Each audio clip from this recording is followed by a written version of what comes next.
Hello and welcome to my final presentation of my EDFO420 final project. This is the Personal Philosophy of Education project. My name is Brendan Mead. I'm the guy that's going to be presenting this. So as always, if you have any questions, feel free to reach out to me, or again, criticisms, comments, concerns, anything like that. But let's go ahead and get started. So I already kind of introduced myself, but we're going to go and talk a little more in depth about why I decided to join education. The first major influence on my educational career is actually my high school chemistry teacher. His name is Mr. Robert Cummings. Before I had him as a teacher, I always told myself, even since I was a little kid, that I was going to go into accounting, where I would sit behind a desk all day, do math, do taxes, things like that. And then came my junior year of high school when I decided to take AP chemistry. Mr. Cummings was genuinely one of the most humble and influential people I've ever met. From the way that he taught, from the way that he got to know his students individually, to just his overall mannerisms and personality, that human being is the person who I would dedicate my entire academic switch in terms of career paths to. That being said, there are other factors. So going into just another one is my overall high school career. I ended up moving halfway through my high school career. Halfway through my junior year, I actually moved back to Indiana. At the beginning of high school, I was originally in Texas, in San Antonio, Texas. And that switch was, pretty big. I ended up returning to the old school district that I was in for a majority of my life. I guess a little context in that is I lived in Indiana for 70% of my life. Then we moved to Texas for about 3.5 years, and then we moved back. Okay. But I ended up coming back to the same school district that I left, which made things a lot easier than I'm assuming other people who are coming into a brand new school district would go to. But it was still a challenge, right? It was still something very different than the way that I left. It's brand new, school. I left when we were in middle school, so this is my first time ever being in the high school at this point, which was tough. But the staff at the high school that I went to were just so kind and so welcoming and very understanding of this drastic change. I mean, for one thing is just moving schools. Another thing is moving completely across the country. From Texas to Indiana, it's a really big change, and the staff, the teachers there were very, very kind about it. And I feel like if I can kind of carry those things that they did for me, maybe pass it forward, that could be really big for me. I'm just one of those kinds of people, I guess. And then the last thing that I'm going to talk about here in this presentation is, the way that I was raised. I was raised in a very upper middle class Christian household, where I was taught that you have to work for what you want. You have to go get it, right? Those were some of the main principles that my dad put onto me in terms of working. My mom was a stay-at-home mom, and he was an engineer. Director of engineering for over a decade. So his work ethic is something that I still look up to this day, and he kind of passed that on to me. But one of the things that was bestilled, I think is the word that I'm looking for, onto me as well, is how important education was. It's a privilege. There are hundreds of thousands of people across the world who don't have access to it. The ability to learn in a safe environment is something that it's not, you can't put a price on it. It's one of the few things in life that if you have it, you're blessed. compared to other people who might not for one reason or the other. So I think that kind of mindset going through school just made it seem so important and crucial to have in my life. So that's another reason that I decided to go into teaching. The next kind of few slides, and this is probably going to be what takes up the most time in this presentation, is going to be going over philosophy. So my own teaching philosophy, where do I kind of stand? Okay. An acronym that I'm going to bring up now and we'll talk more about later it's this acronym called IONS. So I'm sure you know this by now. I'm sure I've said it in one of the many discussion boards we've done, but I'm a chem ed major, so chemistry, big deal to me. And a really important, point of chemistry is this word called ions, IONS. In the chemistry realm, ions, it's a form that an element will take when it has gained or lost electrons. Basically, when it's ready to bond. Okay. This is a fundamental in chemistry. All chemistry is based around bonds in one way, shape, or form. This is one of the most important parts of my philosophy as well. So I wanted to kind of connect the two realms. IONS stands for Impact on New Scientists. Okay. We're going to branch out a lot about that, but one of my many beliefs in teaching chemistry is that it's important for kids to do science, for students to get engaged with your field. So in my case, it'd be chemistry. By acting like scientists and kind of trying to fill in or jump into some of the roles and shoes a scientist would have in the real world. But that being said, is how do we accomplish this? Obviously, it's not an easy task, but everybody kind of has their role into this task, and there's 3 different parties that I think play a huge role into making this happen: the teacher, the students, and the community. Okay, or the society, as is referenced in the slide. Let's first talk about the teacher's role. And I think in an ions-based classroom, I'm going to start calling it that, it's important for the teacher not to just kind of do all the thinking for the kids. I think that the teacher's role should really be heavily based on encouraging discussion, getting the students talking like scientists, getting them talking like people out in the field, as well as driving independent thought and pushing critical thinking and problem solving. Those two kind of things go hand in hand, but I decided to separate them for sakes of the slide. In science, not all the answers are known. That's one of the reasons we have science, is consistently and continuously, finding new things, deriving new expressions, creating new ideas, thoughts. And that's what we want students to do.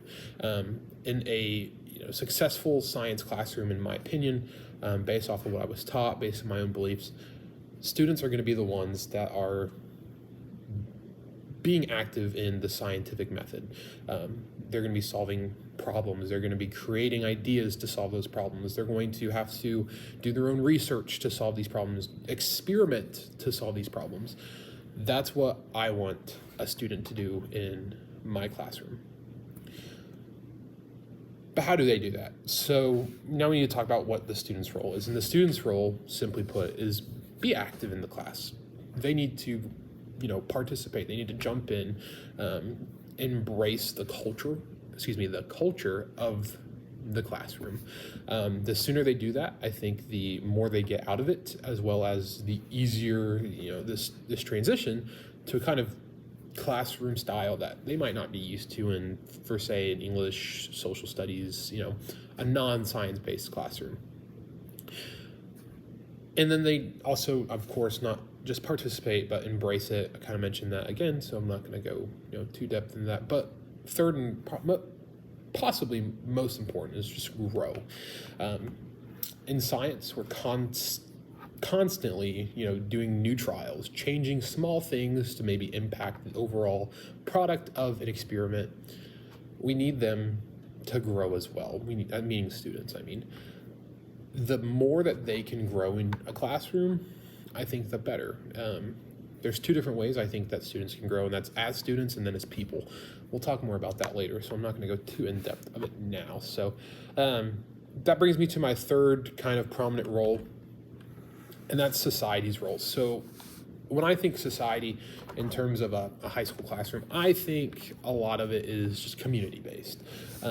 How can the community play a part in the school?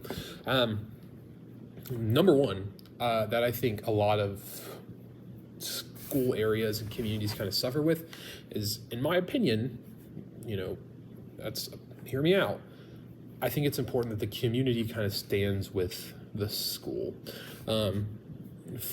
For me, I've kind of only ever experienced more rural schools, kind of out in the middle of nowhere schools, if you will, where that is the only school district or the only school corporation within the community. So a lot of the beliefs and the characteristics of that community will feed into the school or vice versa. And I think that if the community and the school are able to reach the same page, and just if the school can have the community support, it makes it a lot easier for teachers and school staff to do their jobs. Now, that being said, it's important that the community does have, I'm not going to say not a voice, but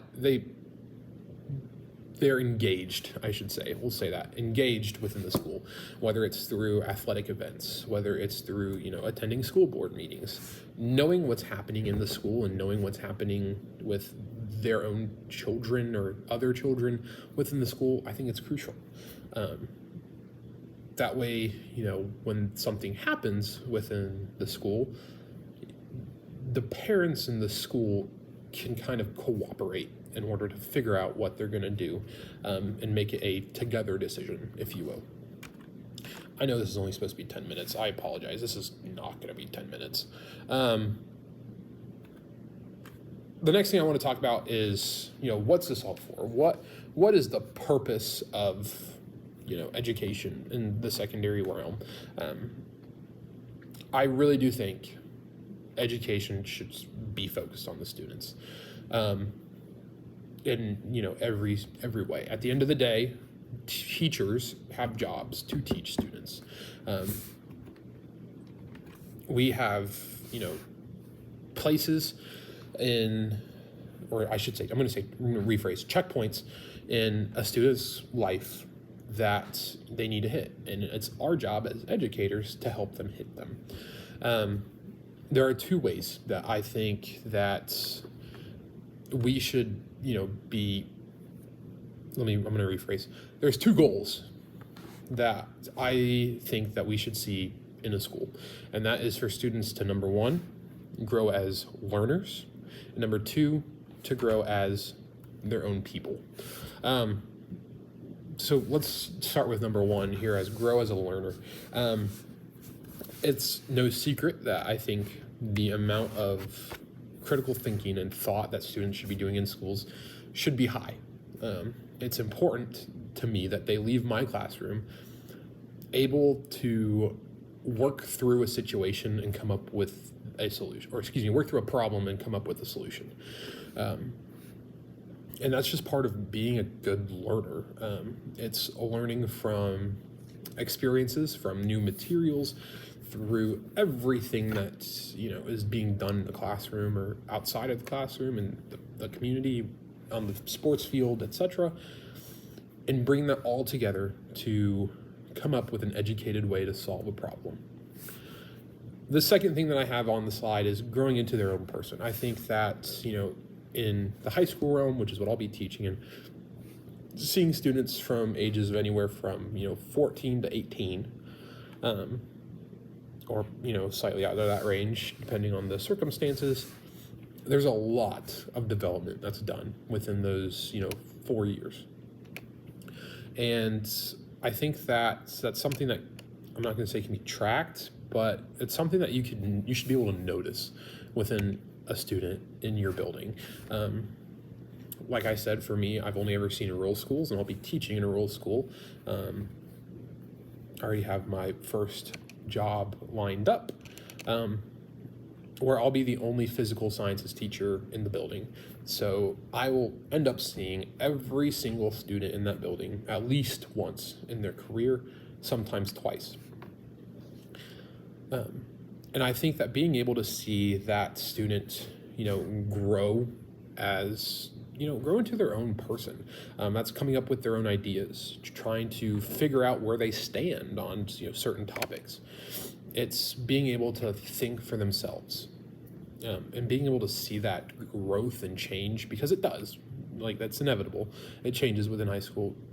Seeing that is, it's evidence that I think people in the school are doing their jobs.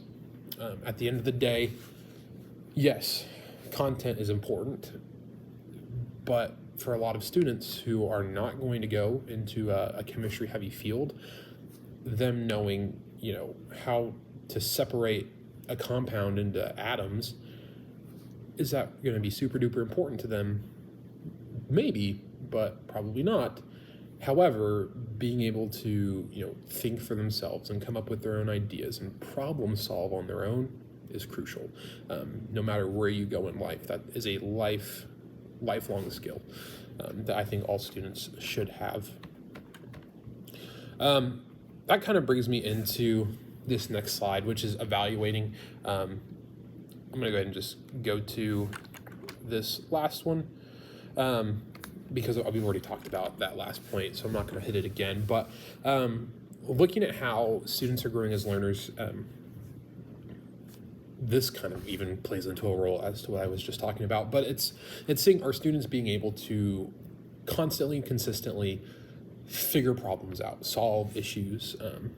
If I, pose a scenario, or in a laboratory setting, if I, introduce this topic and I want them to experiment with that topic to try and reach their own conclusions, am I seeing growth in their ability to, come together with a lab group, which is something that real scientists do. They have their own lab partners, and work together to solve this scenario.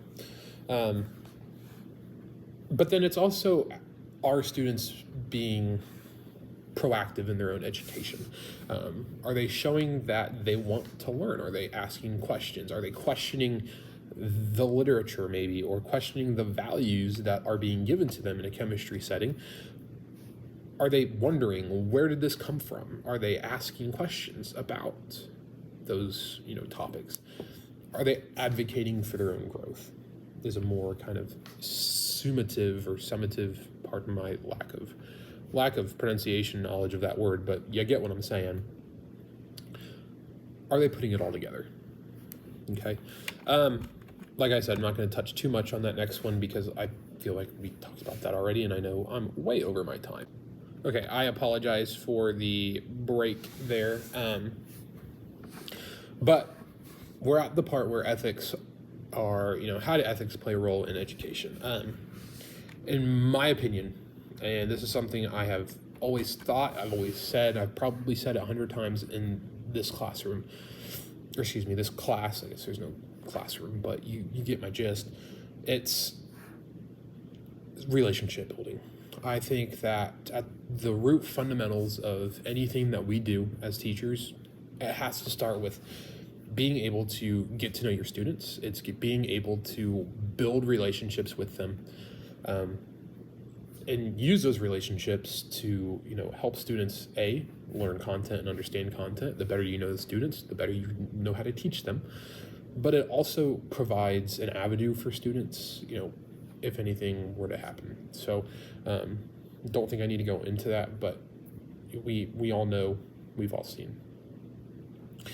The question is, how do we form these relationships? And I think there's 3 general rules that will, help you build these relationships. And rule number 1 is just treating all kids with respect, knowing that, every student there has the right to learn. In my opinion, it's human right. Human rights, every human should have the right to continue to learn, to ask questions.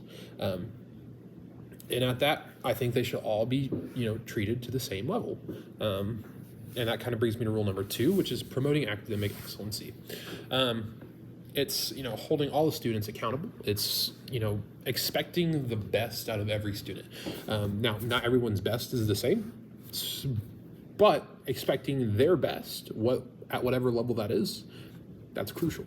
That helps students know that, hey, you expect a lot from me. You see my potential. How do I reach that? And that will, help build those relationship gaps, right? And finally, we just have get to know your students, which sounds simple. It sounds easy enough, but it can be challenging. You're going to have students who just simply don't want to talk to you. They just want to, get to your class and move on. But I think that, making the effort to at least maybe figure out what activities they're in, figure out, what topics they've enjoyed so far in your class, just getting to know and talking to your students, whether it's in an academic, specific world or an extracurricular focused world, etc. What are they doing? That just shows students, hey, this person, he actually cares about me. He sees me as more than just a student in front of him that's just there to learn and take notes and take tests. He sees me as a person and knows that I do more than just homework and study, because at the end of the day, students are people too, and they should be treated as such. Switching topics, we're going to move into this social and historical analysis section of the project, where we have the first, piece, and it's what role does society put onto chemistry. And I'm very blessed that chemistry is just a physical science, and there's just not a whole lot up for debate, as I put on the slide. It's centered around these fundamental laws and theories that have been proposed and accepted for over a century now. There's not a whole lot of argument to be made on these topics. They are so just kind of set in stone, like, hey, this is how the world is. You can't really argue it. You're not going to see somebody trying to argue that nitrogen is, a bigger atom than oxygen, for example, or that, these reactions, such as the well-known cellular respiration or photosynthesis, it's chemicals and compounds interacting with each other to form new products. I just bring those examples because most people have heard of those. That's just why I brought them up. No overly specific reason. Anywho, back to the point. It's hard. It's hard to kind of debate this, and that's kind of why I think that chemistry is one of those safe sciences in terms of resistance as to parts of the subject, compared to other sciences. For example, biology, they have their own world of issues that they could face. But I think for the most part, chemistry is a pretty safe place to be. And one of the potential, I guess, concerns that somebody might have is, why do students need chemistry? And to that I answer, just because somebody's not going into a chemistry specific field, and I talked about this for a lot earlier, so I'm just going to briefly punchline: problem solving, critical thinking. There's no other real, I say this, you might be able to prove me wrong, but in my opinion, no other subject besides sciences can really get students involved into the field. You have English people who write papers. You have history people who study history. Math people, they do equations. But in science, you get students doing these experiments. You get them in the lab. And that's, part of problem solving, which is something that I really love, as you can see by how much I'm talking about it. But anywhoosies, I'm going to go ahead and move on because I could talk about that for all day. So let's go ahead and move on to why I think chemistry is just one of those core sciences that I think are going to be safe for a long time, and it's just one word, simplified: industry. You think of, oh, the lights just kicked off. Love that. Perks of being in a classroom. Give me a second. Let me go turn those back on. Okay, I'm back. Apologies about that. Industry. So you think of chemistry, you might think of just mixing compounds, fancy glassware with explosions happening. But I want you to think about, like I mentioned earlier, photosynthesis, cellular respiration, the breakdown of sugars to create energy. Chemistry. You think of the ibuprofen that's in your medicine cabinet. Chemistry. We all we focus on that last part a lot in terms of, utilization of why is it important. It's, pharmaceuticals, drugs, ibuprofen, aspirin, anything like that. That's all just really based off of chemistry and the principles. It's based off of, how is this protein going to interact with this virus or receptor that's in your body. We call that biochemistry, and it's a huge, one of the most leading, prominent kind of areas where we see chemistry today, besides research, and which is another kind of the second branch of what you can do in chemistry. But we also see it in, the ever-changing climate of society in terms of, nuclear plants, nuclear energy, solar panels. All of these different energies utilize parts of chemistry. Solar panels, rely on photon energy. It's excited electrons that are what we call light rays. It's nuclear energy, nuclear power plants that are using radioactive material, such as uranium, to produce energy. And we talk about that in the high school classroom, not that in depth, but we talk about it. We talk about alpha and beta decay. We talk about how certain materials can rust, how they oxidize, aka rusting. We talk about, your half-lives. So, you have this really, really fancy bottle of hydrogen peroxide. Well, eventually that's gonna, or not oxidize, it's going to, I'm going to say reduce for the lack of a better word, but it's going to fall down in terms of its concentration. It's not going to be as strong the more and more you use it, and the older it gets. It reacts with the air. Anything like that, chemistry. It's everywhere. It's all around us. You've heard that a million times about all the sciences, but it is true. So that kind of goes with that slide. That's about all I have for it. So now we just have kind of looking through the classroom, or looking through my classroom, through the eyes of democratic education. The first thing that we're going to talk about is, giving students a voice. Like I said, relationships, I think, are extremely important in the educational realm. And this is another way to kind of build those relationships. It's giving students the ability to communicate with each other. It plays a role in just giving them a voice in general. In the real science field, it's all communication. It's a scientist in Belgium communicating with a scientist in New Orleans. It's working together in a lab. It's bouncing ideas off of each other. It's experimenting with each other, and et cetera, et cetera. It's allowing students to kind of act like real scientists. It's letting them talk to each other. It's letting them, help each other. I can't even explain it any more than I already have, but it's such a major part of your ions, that reference the acronym that I brought up earlier, letting them act like scientists. Moving on, you have allowing them to make their own decisions. So that's kind of more of building on those teacher-student relationships. That first bullet point, you could say, is building those student-student relationships. But in terms of, just letting them feel welcome, giving them, this feeling of, hey, this is, my classroom too. Like, I'm going to spend an entire year here as well.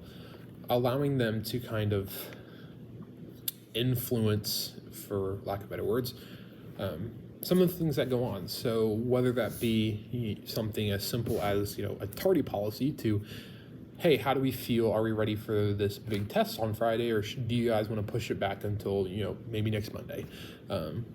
Allowing them to kind of play a role in that, allowing them to feel like, hey, my opinion matters too, right? I think that's something that all of us would have liked to have in school that we might not have. And then finally, my last bullet point on this slide is just allowing them the chance to feel like real people, which I think that last one kind of played into. It's, treating them like more than just students or prisoners in a classroom. It's letting them be people. It's without treating them like people and allowing them the chance to, talk and grow into their own individual person. What are we there for? There's a reason I kind of talked like that. That was one of the main goals that we talked about earlier in the presentation. So that's kind of what I have for that guy. And now I just kind of want to look back on what we said that earlier on slide number 6. We had 3 rules, and that rule number 1 was that all students deserve to have the same level of education. If you do all 3 of these things, you're going to end up fulfilling that rule. It's allowing student voices and allowing them to communicate with each other, communicate with you, and it's you giving that same kind of energy back to them. I feel like if you do all 3 of these things, then you're probably going to be able to provide students with that high level education that I think all students deserve. Which kind of brings me to, these major punchlines I have. So of course, ions, it's chemistry. We should be doing our best as, I'm going to speak for chemistry teachers in general. We should be doing our best to get students thinking and acting like scientists. It's getting them thinking for themselves. It's allowing them to grow as people. We understand that some of them may never need chemistry again, which is fine, but they need to be able to think critically. They need to analyze certain things in order to reach a final product, a final solution. Okay. Relationship building. I've said that 2 words together a million times this presentation in this entire school year. It's crucial. I don't think anything else needs to be said about that one. And then, like I said, even in ions, it's growing your students into these independent people, critical thinkers, problem solvers. Then we just have references.